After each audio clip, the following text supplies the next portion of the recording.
Good evening, everybody. We are about 1 year since we had our guest on, and he's not here to talk just about what he talked about last year, but to give us a perspective. Campus chaos 1 year later. I mean, it was a year ago. We all remember that I personally, and I assume everybody, was just absolutely shocked that bastions of higher education, people who we always thought were our allies, sophisticons, had risen up in such blatant anti-Semitism. And there were certain people who stood up to them, and Nathaniel Crisp, who has joined us here, is in fact one of those people, as we spoke about last year.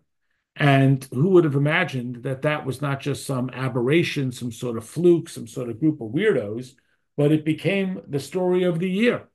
The great bastions of higher education here in Illinois and around the country that turned on the Jewish people. So, honor of that, about 1 year, I asked Nathaniel to come on again, and he graciously agreed. So, first of all, thank you very much. And how are you? What's going on? Is it any better? Yeah, thank you so much for having me. It's wonderful to be back, and I hope everybody's doing well. Yeah, there's a lot that's happened over the last year. I think when I first came on and spoke with you all, we had just come out of October 7th, and things were starting to develop on campus.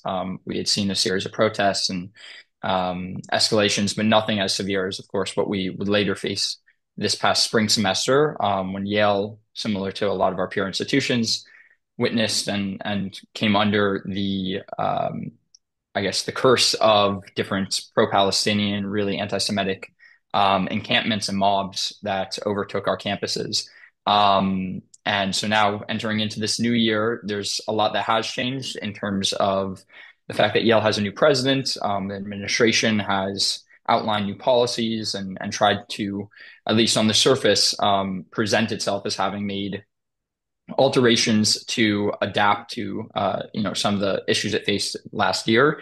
But in reality, as Jewish students on campus, especially here at Yale, we've only seen a rise in anti-Semitic incidents, in the vulgarity or the levels of extremism here on our campus, the normalization of different phrases, of different activity, of different action, which previously was still, considered or largely criticized on our campus, and that is escalated and taken on a new form this past year, with some notable events just in the past few weeks. And even yesterday, Yale actually sanctioning a new encampment to take form for all of yesterday for a full day.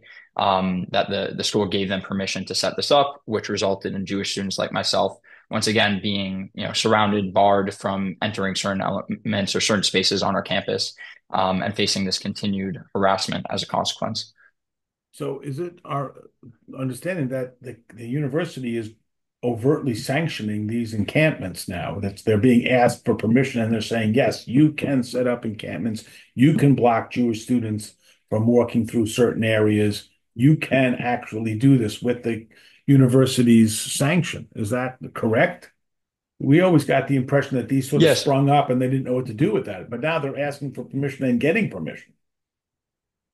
exactly. So that's the main shift that we've seen from last year into this one, where whereas last year, as you put it, there were these kind of fluke encampments that came out of nowhere. There was little preparedness on the part of the university, a lot of inexperience in terms of how to address this and how to react. Now we're seeing, the normalization of these types of activities to the point where these groups, which are, mind you, Yale affiliated groups or Yale organizations, whether they're student clubs, which receive school funding and are official designated Yale clubs, or if they're faculty departments or actual, auxiliaries of the university itself within the faculty or administration. They are working through the rules that Yale has outlined to get permission to engage in these discriminatory activities, which ultimately do violate Yale's policies. in much the same way that they have in the past. And unfortunately, as we entered into this new school year, we continue to see a complete failure on the part of the university and its administration to uphold its values, to stand up for its principles, and to enforce its policies equally and across the board when it comes to Jewish students and this mob which we face. Is there anything that the university is doing to protect the Jewish students, to make the Jewish students feel safe, to feel welcomed? Are they doing anything, so to speak, in balance with allowing for this kind of overt anti-Semitism?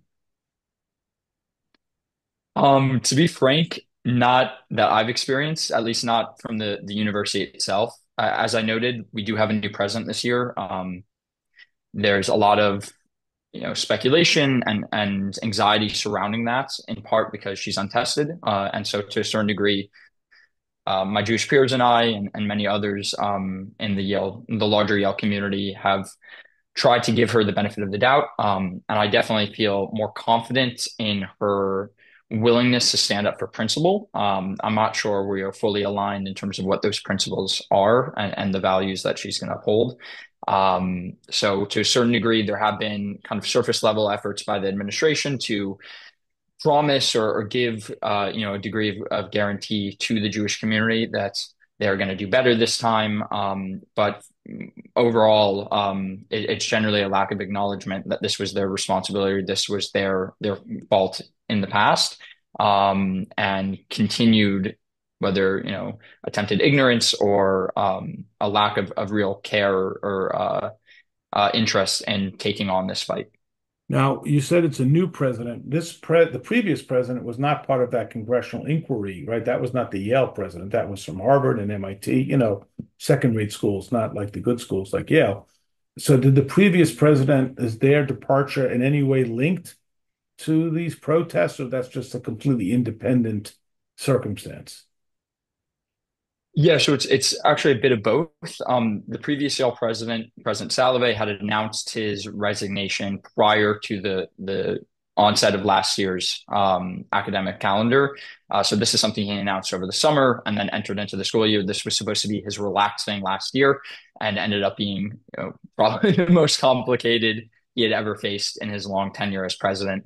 Unfortunately, though, and this is something I confronted him personally about on multiple occasions. That was the year that was going to mark his presidency. And I outlined it very clearly that was either the time in which he would differentiate himself and, be able to stand as a testament to moral clarity in a time of great, confusion and disagreement, or it was going to be a time when he was going to be seen as a weak leader who failed to rise to the occasion. And I strongly encouraged him to stand up and to uphold those values and to do what was needed. Unfortunately, we just didn't see that towards the end. His resignation again didn't really have anything to do with this, but did happen at the same time that we saw a lot of those other presidents going on the stand. I would note, though, that he was subpoenaed by Congress. Originally, he was supposed to testify in person. Later, he was asked to supply an independent testimony, which was provided, I believe, in other materials that he submitted for review by the, I believe, Education Committee. And that's a committee which one of my peers here at Yale, a Jewish student, actually testified at prior to the large, highly publicized committee hearings that we saw with our peer institution presidents. So there was definitely involvement, and there's continued conversation between Congress and the Jewish community here at Yale and how we can address these concerns and how we can bring about real progress. So what does Jewish activity look like at Yale? Is it quieter? Are Jews not wanting to affiliate with Jewish organizations? Is there counter protest? Is there more attendance at Chabad and Hillel and so on? Less? What have you get is the feel for a new students, freshmen who've just come into this whole chaos? What's that been like? Yeah, absolutely. So I have to say that's where I'm very proud to call myself a Yale student, if in no other respect than that, which is that in response to kind of all the vitriol that we've been experiencing and facing here on campus, we've only seen a bolstering of Jewish pride and commitment within Jewish activities, both in and outside of those organizations, as you mentioned. I'm a board member for Chabad at Yale on campus, and it's unbelievable the work that we've been able to accomplish, especially this past year and even this semester. The level of activity we just had last week, one of our largest Shabbos meals in our history. About 350 students were in attendance. I actually just came out of a short group of first year discuss different first year programming that we can do over the course of this year. And we've had a variety of large events being held throughout the semester and the past year, ranging from large concerts to our weekly activities. So that's been a sense of or a thing that I derive great pride from, and I'm very fortunate to be a part of such a warm and welcoming Jewish community here on campus, and one that really is willing to stand up and fight for what's right. What have you seen from freshmen, a kid 17 years old, 18 years old, sort of saw what went on last year, got accepted to Yale, which as we talked about is probably the proudest moment of their life, shows up on campus. Are they wearing their Jewish stars? Are they not telling people that they've been to Israel? Are they more vocal, less vocal? Are they cowed? What's been the tone that you've sensed from the new kids on the block? Yeah, so it definitely varies. You have those, unfortunately, who have kind of shied away from their Jewish identity as a consequence of this. But for the most part, those students that we've seen coming to Yale and being involved in campus have entered in, already running. They're very involved. They're getting involved in Jewish activities, and doing that in an open and public way. We've been able to organize events on a scale that was previously inaccessible to us in terms of, again, a lot of the programs I mentioned previously. And I think that's a really amazing thing. At the same time, there's a nervousness. A lot of students were here during the encampment last year, prospective students who had either been admitted or were still waiting for their decisions, and trying to determine where they were going to go to university. And they were here for what we refer to as Bulldog Days, which is an opportunity in the spring for students, prospective students, to come and visit campus for a few days. And that was right at the height of the encampment. So these are students that were personally harassed, many of whom were wearing their Star of David necklaces and other identifying symbols, and faced directly that kind of intimidation and discrimination prior to even being a part of the Yale community. So it's very difficult, and it's hard to ascertain exactly how much that affected the incoming class in terms of acceptances and ultimately those who chose to come to Yale rather than other schools. But unfortunately, it's a very low bar. Our peer institutions haven't done better; some have done worse, and it's a tricky position for Jewish students, especially to be in, and how they're going to approach and navigate this kind of environment, as a Jew, whether open or not.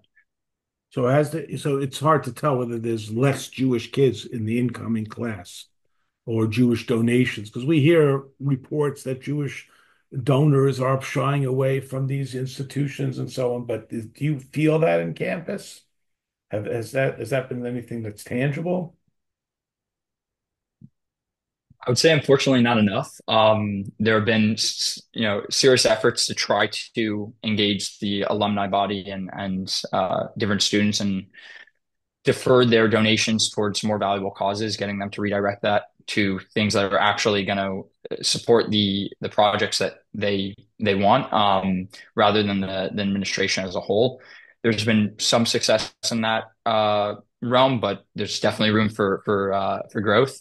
We've had certain donors who have pulled their funding, those who have redirected it, but not on the scale that we've witnessed at other schools like Harvard or Columbia, and we're still hoping to achieve that. At the same time, in terms of student body, it's very hard to determine, at least in terms of experience. It feels incoming classes have fewer and fewer Jews, and that the overall campus environment has become smaller in terms of the Jewish presence in numbers, but again, not in activity. So it's a very odd contrast to be a part of, as we continuously try to be more openly and proudly and vocally Jewish on campus. But at the same time, experience and have to face the realities of what appears to be a smaller, overall population.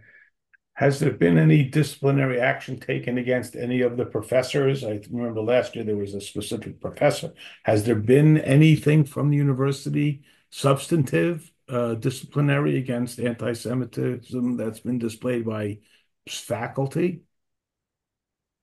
So unfortunately, that's another area where the administration has completely and utterly failed its Jewish students and affiliates, and that Congress's report that just came out, I believe it was the Education Committee, just came out with about 360-page report going through different schools that have been investigated for Title VI violations, for civil rights violations, through Title VI, including Yale, which included about 4 pages of documents relating to Yale itself.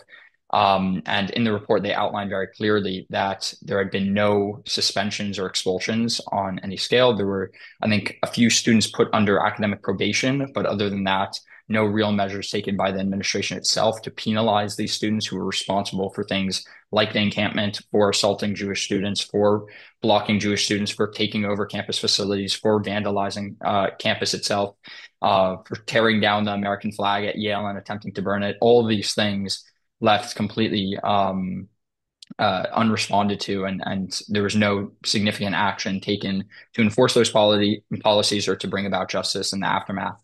And that is similarly the case with the faculty, where Yale has upheld its position of free speech when it comes to anti-Semitism, which is, of course, is a double standard when compared to its actions and historical precedent of responding to different professors for different opinions that they vocalize in different spaces. So, with the professor you mentioned specifically, Professor Zarina Graywall, she's still teaching. She's still part of the faculty. I was recently at an event where the Yale Department for East Asian Studies, the Macmillan Center here at Yale, invited the sister of the former head of Islamic Jihad to come to campus and speak about her brother.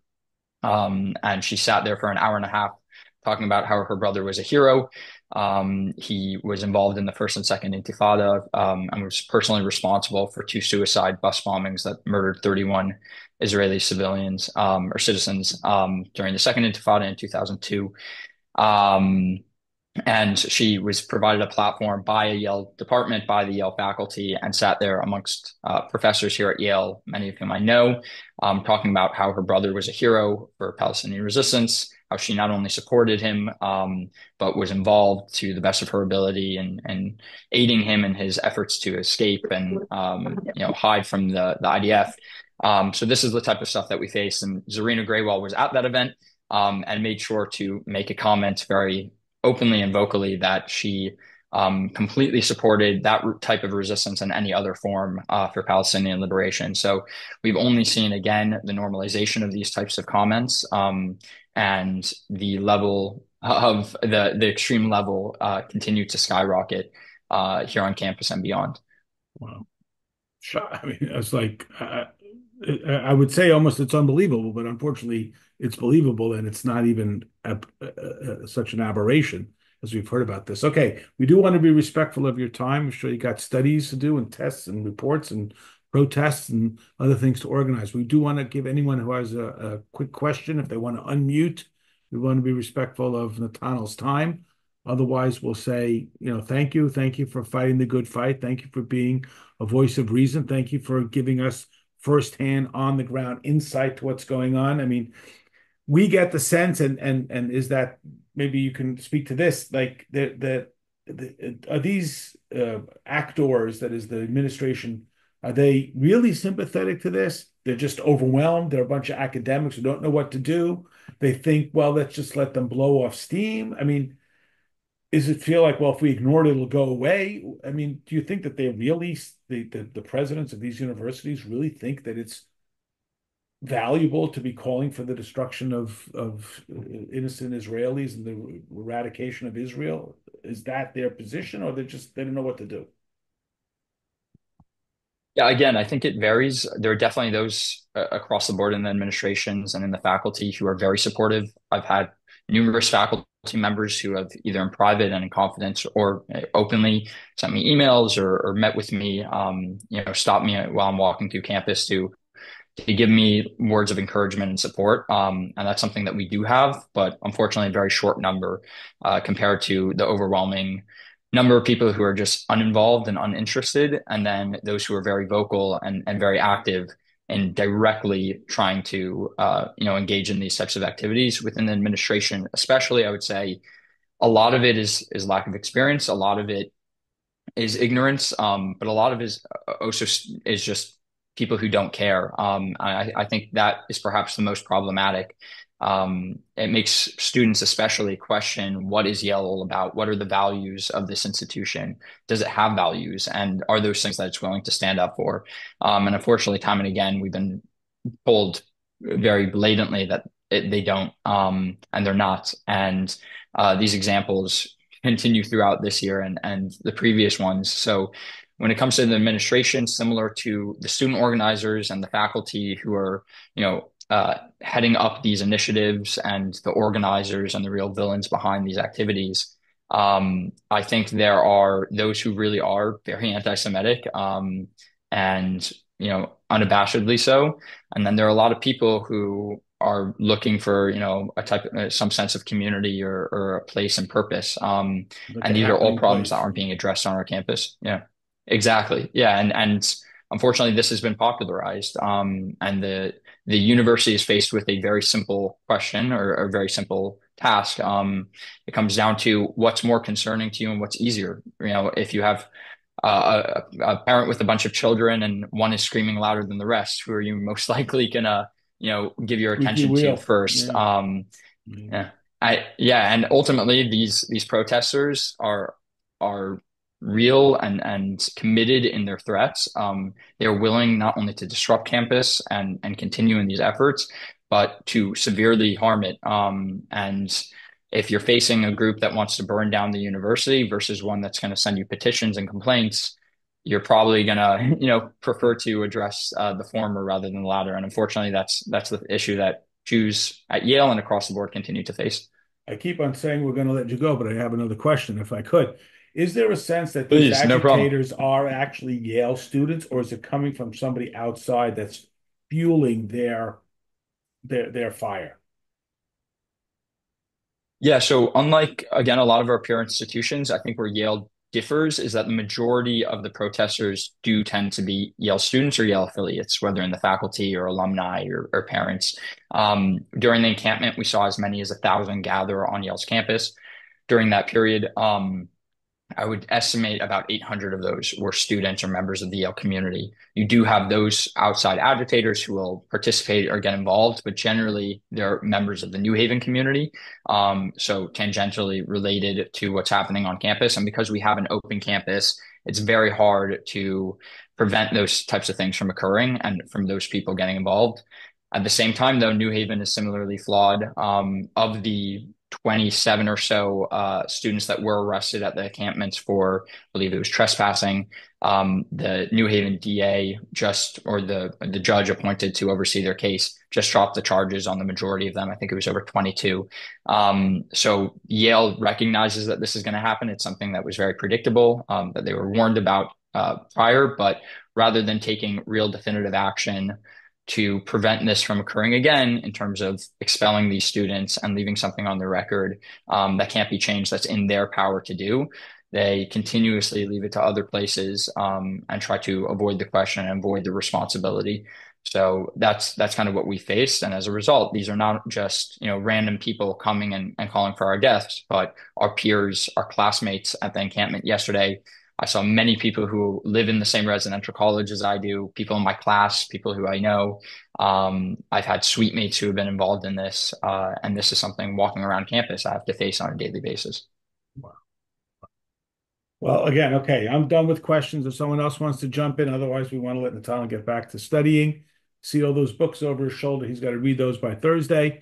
So he's got a lot of work to Oh do. boy. But thank you for what you're doing. Thank you for bringing the message to us. Thank you for fighting the good fight. And God bless. Okay.